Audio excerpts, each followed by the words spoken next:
फैसला सुना दिया।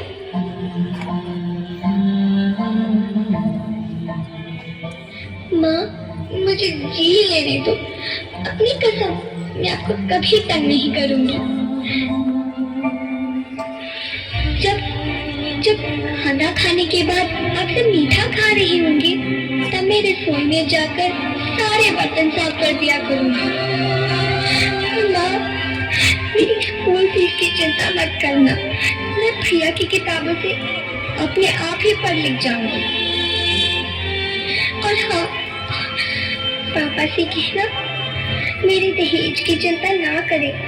मैं आपके साथ रहकर आपके बुढ़ापे का सहारा बनूंगी। अगर फिर भी आपको लगता है कि मैं आप पर बोझ बनूंगी, तो आप इस ऑपरेशन पर भी खर्चा मत करना। मैं ही भगवान जी से कह दूंगी कि मेरी माँ मेरा मरा मुंह देखिए।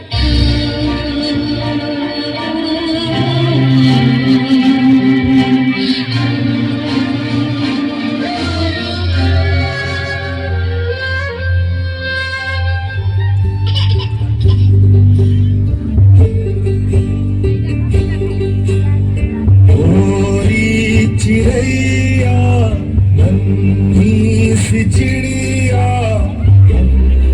में फिर आ जा रे। मोरी चिड़ैया नन्ही सी चिड़िया